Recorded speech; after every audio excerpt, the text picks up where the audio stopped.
Hey everybody, it's Andy. Today's episode is a little different. I didn't really plan this out a whole lot. I just find myself today feeling pretty sad, pretty heartbroken about some of the stories in the news. I found myself following the tragic incident involving Carmelo Anthony and Austin Metcalf. And like so many people, I watched the headlines unfold and I saw the strong opinions from every direction. But as I sat with it, I realized something, that this isn't really about one case. It's about something much bigger. It's about how quickly a single moment can change lives forever. It's about our young people making decisions that can never be taken back. And it's about us as parents whose worlds can change in an instant.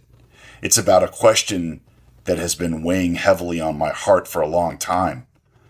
How do we prepare our sons and our daughters to live wisely in a world that often feels increasingly angry, impulsive, and violent? That's what I want to talk about with you today.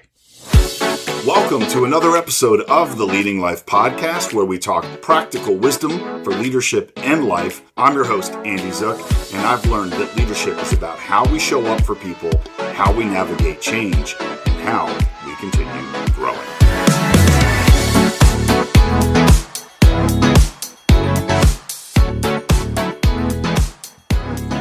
Right now, on today's episode, an open letter to our sons. Yeah, today I really wanted to do something different, though at the same time, it essentially is about leadership.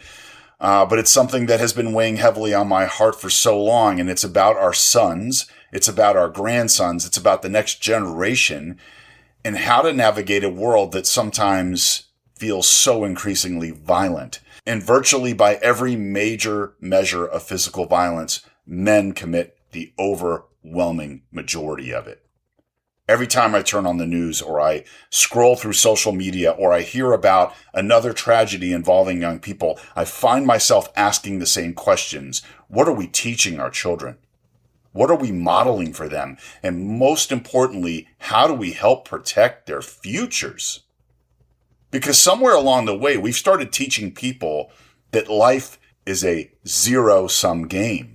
That for me to win, you have to lose. For me to succeed, you have to fail. For me to matter, I have to diminish your value. And that mindset is so wrong and so dangerous, because when people start seeing each other as opponents instead of human beings, empathy disappears, our respect is gone, and compassion is lost.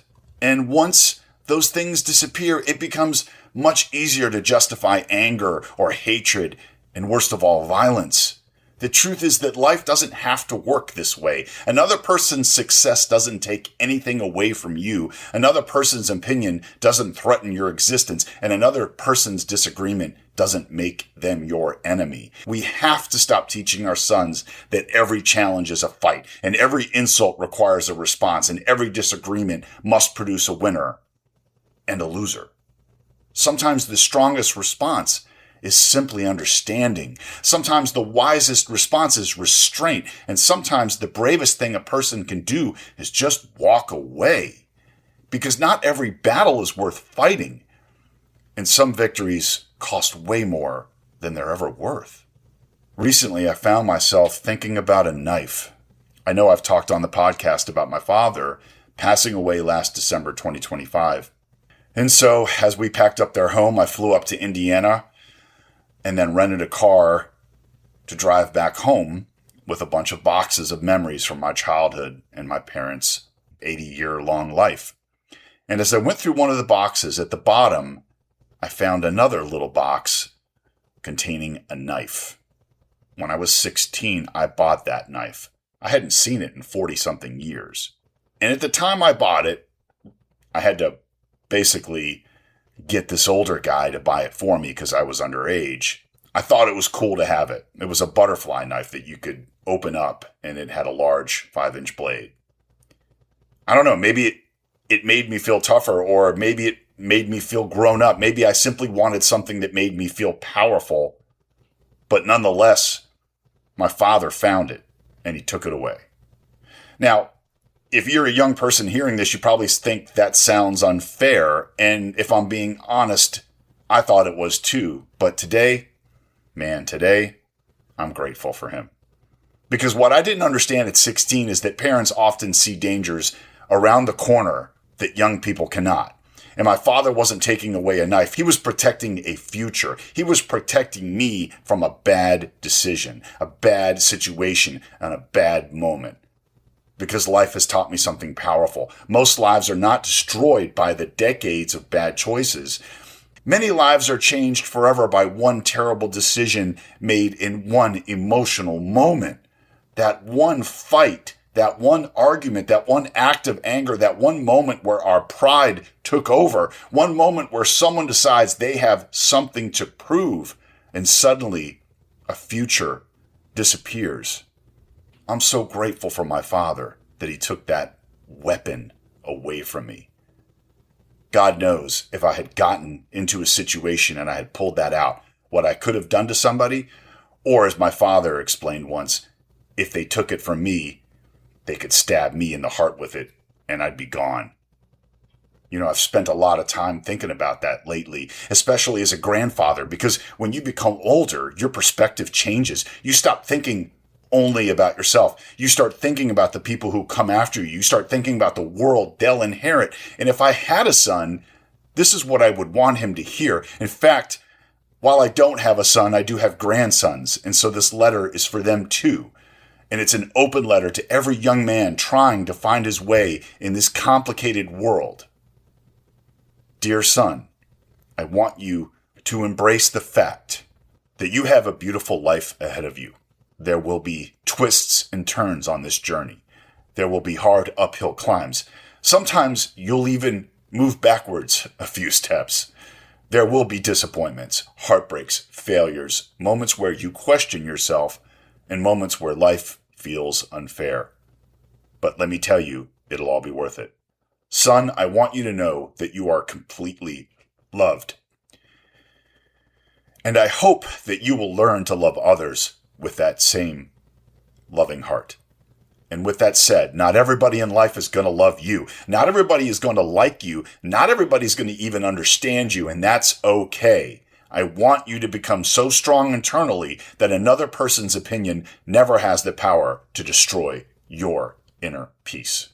I want you to know that there will be other men who will challenge you. Some will insult you. Some will disrespect you. Some will try to provoke you. Some will start a fight with you.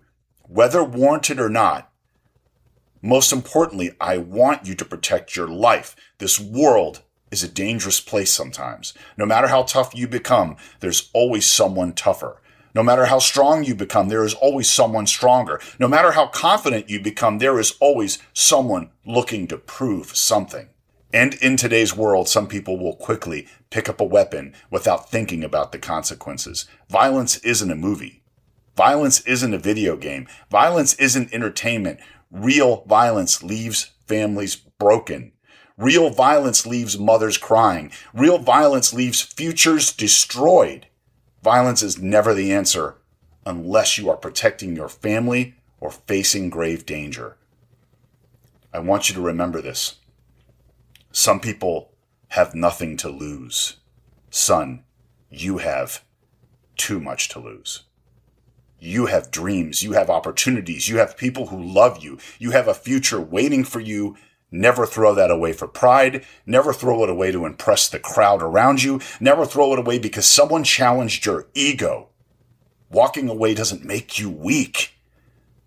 Walking away is the strongest thing a man can do because real strength isn't found in domination. Real strength is found in self-control. We love you, sons, grandsons, future men, from us, your parents around the world.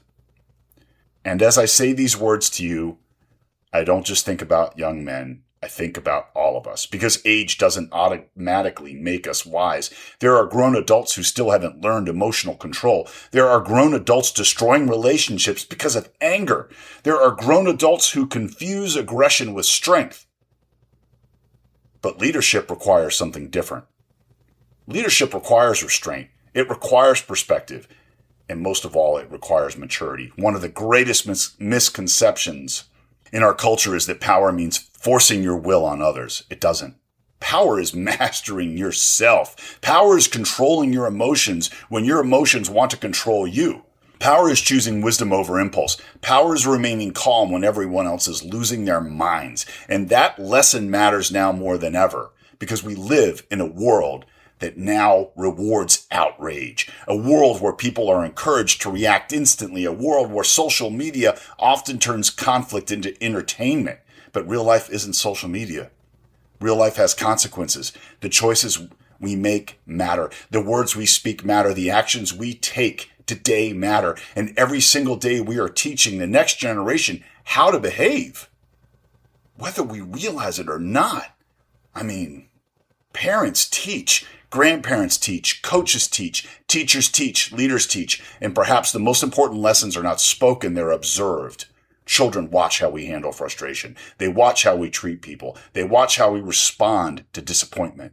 You're the model.